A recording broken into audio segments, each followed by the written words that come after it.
좀 이번에는 문재인 민주당의 지지율이 어떻게 보면 총선 이후 네. 고공행진을 한다 할까요? 이렇게 양상을 나타내고 있는데 과연 이런 고공행진이 언제까지 지속될 것인가? 리얼미터고 갤럽 조사가 다소 차이는 있어서 네. 리얼미터에서는 최근에 오거돈 전 부산시장 또 양정숙 비례대표 당선자 이런 사건들이 터지면서 다소 하락세를 지금 보이고 있는데 뭐 갤럽에서는 그렇지는 않은 것 같고요. 지금 대통령 지지율이 60%를 넘어선 것만은 그렇죠. 분명한 것 같아요. 네. 어느 조사이든. 네. 왜 이렇게 높게 나오고 있는 겁니까? 그러니까 대통령 지지율이 높은 것은 코로나19 대응을 잘하고 있다 평가를 받고 있는 것이거든요. 그게 이제 제일 첫째던데. 첫 번째 이유가 이제 총선 결과가 대통령에 대해서 이렇게 지지율을 한 번 더 높이는 그런 편성 현상도 일어나는데 가장 중요한 건 지금 경쟁자가 없잖아요. 그러니까 문재인 대통령의 경쟁자라고 할 수 있는 사람이 있겠습니까? 없고 오히려 대통령의 지지율이 높으니까 여당도 따라가고 차기 대선 구도도 보면 이낙연 후보가 제일 높거든요. 왜 높을까? 뭐 압도적이 돼요. 40%. 자기 경쟁력이 아니에요. 이건 대통령의 경쟁력입니다. 그러니까 따라가는 겁니다. 대통령 지지율이 높으니까 이낙연, 그 다음에 더불어민주당도 다 따라가거든요. 근데 저는 이 지지율의 숙명적인 변화는 적어도 9월, 10월에는 옵니다. 왜냐하면 추석 무렵에는 항상 성과를 생각하거든요. 예. 이제는 더 이상 21대 총선 이후에 21대 국회가 이제 임기 들어가는 것이 6월 달이면 본격화되는 것이고 6, 7, 8 한 분기 정도가 지나고 나면 성과를 기대합니다. 이때는 야당을 뭐라고 하기 이전에 압승을 한 여당 쪽의 평가를 내릴 수밖에 없거든요. 그렇죠. 그렇다면 대통령의 지지율도 성과가 있느냐 연말에 이런 경제 팬데믹이 오래 있었는데 그래서 저는 결과적으로 대통령 지지율이 상당히 흔들릴 수 있는 변할 수 있는 시점은 9월, 10월에 온다. 그럴 수밖에 없다고 봅니다. 그리고 이제 그렇게 당분간은 네. 우리 국민들 입장에서도 지금 나라가 워낙 어렵다고 어렵죠. 하니까 네. 어차피 대통령한테 힘을 실어줄 수밖에 그럴 없는 수밖에 그런 없죠. 상황이고 네. 말씀하신 대로 야권, 대권 후보들도 이번에 그냥 싹쓸이를 당하다 보니까 맞습니다. 대척점에 설 분도 네. 없어요. 경쟁자가 없는 거죠. 예, 그런 점들이 뭐 작용을 하는 거 아닌가 이렇게 생각을 하는데. 하지만 지금의 대통령 지지율도 저는 안심해서는 안 된 겁니다. 왜냐하면은 브라질의 룰라 다시우바 대통령 물러날 때 80%가 넘었거든요. 근데 결국 비리로 자기의 후계자였던 지우마 호세프 대통령은 탄핵을 당했고 사실상 탄핵을 당하기 이전에 물러나긴 했지만 사실상 탄핵의 상황이 펼쳐진 것이고 본인도 비리 때문에 깜빵을 다녀오지 않았습니까? 저는 지금 중요한 것이 지금 지지율이 높고 이번 총선에서 압승을 했기 때문에 다 괜찮을 것이다. 결코 그렇지가 않습니다. 이제는 자기들이 다 책임을 져야 할 거 아닙니까? 180석이니까 과거 네. 같으면 늘 이 얘기가 그거 아닙니까? 야당이 발목을 잡아서. 그럼요. 네. 손목은 안 잡고 발목만 잡는다. 그건데 이제 그런 소리는 못 할 거 아니에요. 이제는 뭐 손목 잡을 수도 없고 발목 잡을 수도 없습니다. 워낙 의석수가 차이 나기 때문에. 그래서 저는 가을이 오면은 아주 결정적이고 치명적이고 신랄한 평가가 이루어질 수밖에 없다. 철저한 대비를 여당도 대통령도 반드시 해야 됩니다.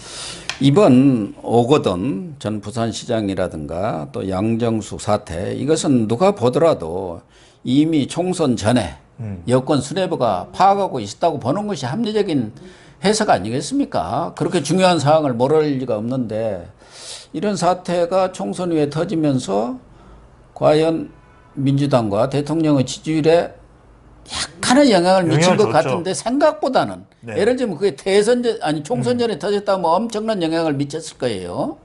그래서 여론조사상 나타난 것으로 보면은 오거돈 양정숙 사태가 대통령이나 또 민주당의 지지율에 그렇게 크게 영향은 못 미친 것 같아요. 네. 민주당에는 좀 영향을 줬죠. 그런데 이 이슈가 여당하고는 연결되지만 워낙 그래요? 대통령 지지율은 코로나19 대응 쪽에 가 있다 보니까 예. 대통령에 미치는 영향은 오히려 크지가 않았던 것이죠. 네. 그러니까 대통령에겐 조금 영향을 줬지만 당에는 큰 영향을 주는 그런 결과로 나타났기 때문에 이제는 중요한 것이 대통령 지지율이 성과를 보여야 되는 앞서도 말씀드렸지만 9월, 10월이 되면은 이때는 여당에겐 더 큰 영향을 줄 수밖에 없습니다.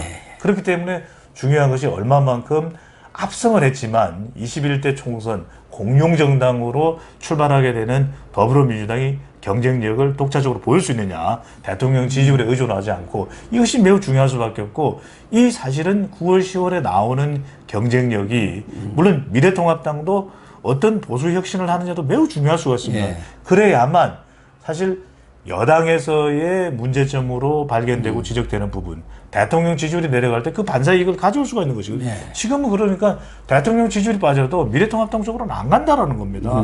그게 우리가 눈여겨봐야 될 부분이고, 그래서 중요한 것은 이제 대통령 지지율은 뭐 성과나 평가를 하게 되면 내려갈 수밖에 없습니다. 임기 마지막까지. 이것을 얼마만큼 완만하게 가져가느냐가 핵심이라면, 반면에 이제 미래통합당은 이제 대선 후보에 나설 만한 인물들이 얼마만큼 경쟁력 있게 내부에서 충분하게 확보가 되느냐. 예, 그렇죠. 한 명 가지고는 안 되지 않습니까? 예, 예. 그렇다면 새로운 인물도 발굴을 해야 되고, 좀 더 우리 국민 유권자들이 몰랐던 그런 이 시대 정신을 반영할 수 있는 인물도 등장을 해야만 미래통합당은 상대적으로 경쟁력을 가져갈 수가 있겠죠. 그래서 미래통합당도 말씀하신 대로 자체 후보군들, 대선 후보군들을 발굴하고 젊은 인재들을 전면에 내세워서 당은 면모도 인신해야겠지만, 지금 오거돈 양정숙 사태가 나기는 했습니다만은 앞으로도 보면은 경제 상황도 말씀하신 대로 심각한 상황이 장기화될 가능성이 지금 크지 않습니까? 뭐 우리뿐만 있죠. 아니라 세계가 다 세계적으로 글로벌. 또 2차 이 코로나 AUMV. 팬데믹 현상도 지금 또 이야기되고 있습니다. 예. 정은경 본부장까지도 네. 질본 본부장까지도 지금 미국의 얘기를 또 하고 파우치 있어요. 소장도 이야기를 했고요. 그다음에 후반기 갈수록 뭐 울산 사건이라든가 신라젠 사건, 라임 자산운용 사건 등에 대한 공수처도 있죠. 네. 수사도 지금 계속되고 있기 때문에 경우에 따라서는 되게 권력 후반기에 게이트 사건들이 많이 일어납니다. 많습니다. 왜? 임기가 다하니까 나도 뭐 한 건 챙겨갖고 가야겠다. 그렇죠. 그런 욕심을 내는 사람들이 권력 실세라든가 권력 주변에 있기 마련이거든요. 그럼요. 그런 뭐랄까 돌발적인 돌발 요인들도 변수. 많이 네. 있다고 봐야겠죠. 그렇죠. 이제는 대통령 임기가 다음 대통령 선거까지는 전국적인 선거는 없지 않습니까? 보궐선거가 있기는 하겠지만 중요한 것이 지금의 대통령 지지율을 사실 얼마만큼 완만하게 지속해 나가느냐. 떨어진다 하더라도 그게 중요할 수밖에 없는 것이고, 반면에 경쟁하는 더불어민주당과 경쟁해야 되는 미래통합당은 얼마만큼 지금의 패인 분석을 냉정하고 근본적으로 혁신적으로 해서 경쟁력을 갖추느냐가 생명이 될 수밖에 없을 겁니다. 근데 또 하나 저는 민주당도 그렇고 대통령도 좀 지지율이 하락할 요인이 많은 것이 총선 이후 뭐 이낙연이라든가 이해찬 대표 이런 분들이 자제와 겸손을 강조를 했습니다만 그렇죠. 실질적으로 나오는 거 보면은 토지 공개념이라든가 이익 공유제 네. 이런 것들은 아주 평균적인 풍파를 일으킬 사안들입니다. 거기에다가 원포인트 뭐 개헌 발의 또 최근에 뭐 전국민 고용보험 등 노동계로부터 또 청구서가 총선 청구서가 지금 날아들고 있어요. 네. 거기에 또 정부도 적극적으로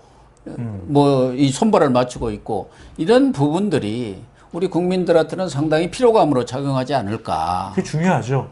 이번 총선에서는 대통령 지지율이 올라가고 미래통합당이 경쟁력이 있는 그런 무기를 제대로 못 갖추면서 사실상 중도는 더불어민주당 쪽으로 기울어지지 않았습니까? 예. 총선 결과가 이야기해 주듯이 이렇게 됐는데 앞으로 중도가 계속 그러지다는 법은 없는 겁니다. 그래서 토지 공개념이든 또는 대통령 중임제든 얼마만큼 지금 우리 대한민국의 위기를 극복하는 쪽에 여당이 왜냐하면 압승을 했기 때문에 21대 총선은 그런 노력을 보이느냐가 이제 평가받을 수밖에 없는 것이거든요. 대통령도 물론이고 그렇다면 그 평가를 받느냐 안 받느냐는 이제는 중도층의 결단이 내려질 텐데 저는 이건 간단치가 않을 거예요. 매우 이 객관적으로 매우 꼼꼼하게 이걸 평가할 것이기 때문에 절대 저는 이번 총선에서 압승한 것이 앞으로 여당이 무조건 하고 이제는 이 다음 대선까지 모든 면에서 본인들이 이 우세할 것이다. 이렇게 판단해서는 안 되는 겁니다. 왜냐하면 저도 마찬가지입니다. 의석수가 압도적인 것만큼의 부담은 또 커질 수밖에 없는 것이기 때문에 그런 만큼의 또 평가에 대한 준비는 단단히 되어 있어야 되는 것이고 대통령 지지율은 이제는 임기 때까지 이게 뭐 7, 80% 올라갈 걸 뭐 배제할 수는 전혀 없습니다. 많은 대체적으로 내려갑니다. 역대 대통령보다도. 그렇죠. 그렇다면 얼마만큼 이 대통령 지지율과 연동되어 있는 더불어민주당은 경쟁력을 독자적으로 유지할 수가 있겠느냐. 이게 정말 중요하고, 이제는 의석수가 많은 정당이기 때문에 이제는 여기에 대해서는 예외가 없는 것이거든요. 평가에 배려가 없습니다. 그만큼 철저하게 잘 대응을 할 수 있느냐. 반면에 이제 미래통합당은 얼마만큼 경쟁력을 갖추느냐가 핵심이 되는 거겠죠.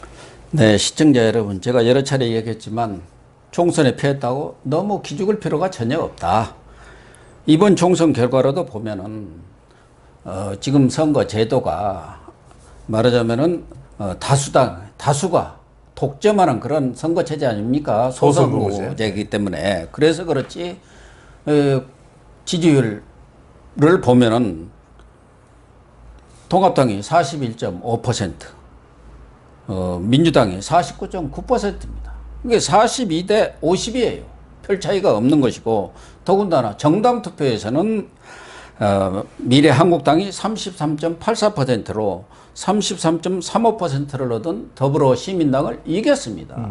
그렇기 때문에 미래통합당이 정말 제대로 된 쇄신을 하고 혁신을 한다면 얼마든지 가능성이 있고, 지금처럼 집권 세력이 오만하고 이념 편향적인 그런 정책을 추진해 나간다고 한다면은 그것은 보나마나 문재인의 레임덕은 물론이고 이 거대 여당의 침몰도 그것이 불가능한 일은 결코 아니라고 생각을 합니다. 오늘 방송 마치도록 하겠습니다. 시청해 주셔서 감사합니다.